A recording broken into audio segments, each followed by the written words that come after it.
Ay, grabe talaga nangyayari ngayon sa abot kamay na pangarap na kung saan nga. Pinakita na nga dito ang teaser o yung palabas para sa Martes. And yes guys, dito nga unang-unang pinakita is ito nga si Doc Carlos. And yes guys, meron nga itong pinaplano o niluluto no, na kung saan dun nga sa kanyang attorney is inuutusan niya ito. Yes guys, mayroon nga siyang ibinigay pa na donation daw no, na kung saan nga yung donation na to is mukhang pera o isang malaking pera. Kaya nga mismo yung attorney niya is sinabi niya na ako ang bahala. Actually sinabi pa nga ni Doc Carlos na itong donation ko ang bibigay sa iyo at sana hindi ako o hindi madawit ang pangalan ko sa anumang kaso. At sabi nga mismo ng attorney niya na huwag ka mag-alala Doc, ako ang bahala sa iyo dahil sa mga donations mo, maaasahan mo ako dyan at sigurado na wala makakalam o makakahalata sa iyo na kasama ka dito sa kaso na ito o kung ano pa mang kaso na darating. Ngunit dito nga ipinakita na habang nag-uusap tong si Carlos at yung attorney niya is pumasok dito yung secretary. Yes guys, nagmamadali ito at tila natatakot din kasi nga meron daw bisita si Doc Carlos at ito nga si attorney no, na kung saan sabi nga ni attorney, oh bakit ka pumasok, anong dahilan? Sinabi naman ng secretary na pasensya na kayo attorney pero meron pong gusto talaga na pumasok dito at actually nandun nga siya sa labas at tila nagwawala.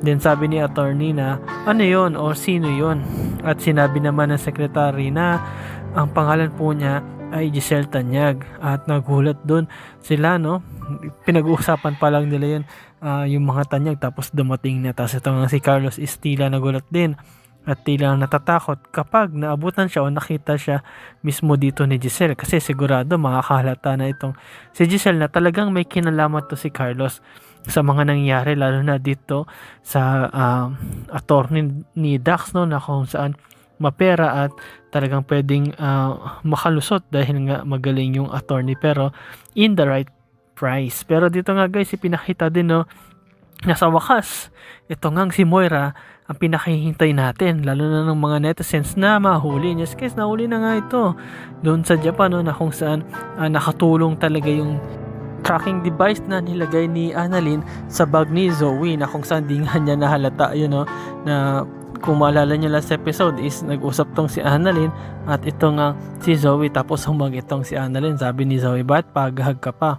Yung pala hindi niya alam na may nilagay pala si Annalyn. Yes guys, pinag-usapan nga ito nila Carlos no, na huwag sila magpahalata sapagkat sinabi ni Annalyn na yung number na natawagan niya ay si Moira at talagang sakto yung pagplano nila kasi doon na huli nila itong si Moira at actually may kasama na nga silang mga pulis Kaya nga sabi mismo ni RJ na Moira, huwag ka nang magtago pa, huwag ka nang tamakbo pa, don't make it hard kasi mahuli ka na kahit saan ka pumunta ngayon dito sa Japan is huling-huli ka na. And yes guys, nahuli nga dito si Moira at dito nga pinakita na ito nga si Lynette is masaya siya. Yes guys, ibinalita nga niya agad ito sa Pilipinas lalo na dito kay Ma'am Giselle. And yes guys, nakatulong nga ito na mawala yung stress ni Ma'am Giselle no, kung saan maalala ninyo gusto niya pumasok doon sa attorney ngunit hindi siya pinapasok kasi kung makapasok siya at makakausap niya attorney makikita niyo doon si Carlos at magbubuking sila.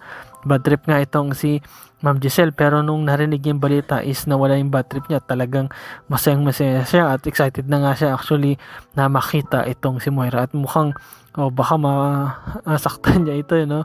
Baka masabunutan pa pag nagkita. At dito nga guys ipinakita na ito nga si Moira is pinauwi na ng Pilipinas. Yes guys, sila Annalyn din at sila RJ is umuwi na rin no, na kung saan nga dahil nga dito sa pagkakahuli ni Moira ang dami nga pulis na nag-escort kahit sa pagbaba pa lang nito ng airport is nandiyan na yung mga pulis no, na kung saan nga para hindi makatakas itong si Moira kasi alam niyo naman masyadong makulit to si Moira, masyado tong parang daig pa niya yung palos na lagi na lang nakakawala kahit yung mga pulis is naiisa niya pa rin.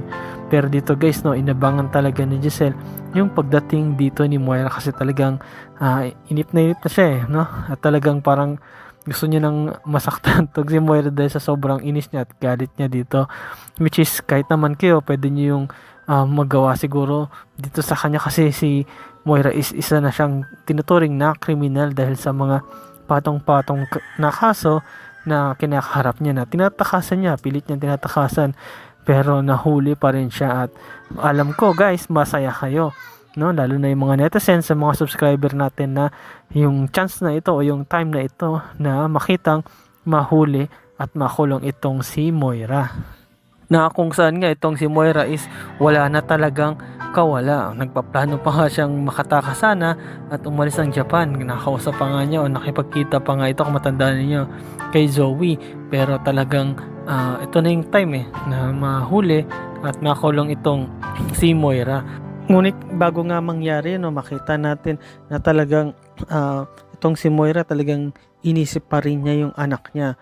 Kahit na chance niya na sana na makatakas ito is nakipagkita pa rin siya sa anak niya kahit na alam niyang delikado, na kahit na alam niya na pwede siyang masundan. Magpaplano pa nga to na pagpatuloy lang ni Zoe ginagawa niya na pagpapangga para hindi siya mahuli kasi naniniwala naman sa kanya pero hindi pala, kundi nahuli pala sila dahil mismo doon sa plinano nila Annalyn. At ito nga guys, pinakita na nga na ito nga si Giselle. Pakita mo parang galit na galit nung gustong manakit nung nakita niya si Moira. Yes guys, talagang nakita mo na parang gusto niya ng sabunutin to si Moira no? Kasi nga talagang gigil na gigil siya dito. At nung lumapit nga itong si Moira sa kanya, ginawa ni Giselle is talagang pinasalubungan niya ito ng sampal. Yes guys, talagang tabi yung mukha ni Giselle no? At talagang kita mo galit na galit to kay Moira no? At talagang nasaktan dito si Moira sa ginawa mismo ni Giselle. Pero sabi nga mismo ni Moira na wala akong pakialam dyan sa sampal mo, hindi ako dyan nasasaktan.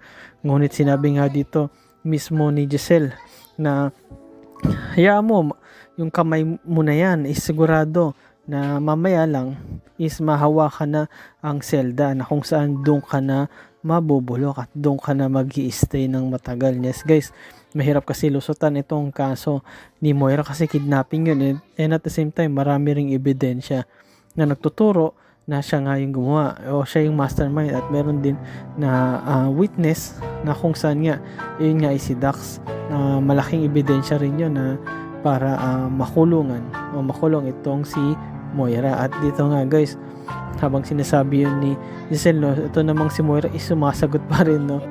At talagang palaban itong si Moira no, kahit na wala na siyang kakampi, kahit mga pulis na ngayon katabi, talagang talak ng talak pa rin to no. At talagang nakikipaglaban siya dito nga kay Giselle. At sinasabi nga niya na wala kwenta yung sampal mo, alam mo kung makakawala lang ako dito at maalis yung posa sa akin, sigurado mas sakit yung sampal na gagawin ko sa'yo Giselle. Yes guys, talagang palaban pa rin itong si Moira sa kabila ng lahat no. Talagang di siya nahihiya, talagang mararamdaman mo at makikita mo yung personal na galit nito nga ni Moira kay Giselle, which is dapat wala naman talaga.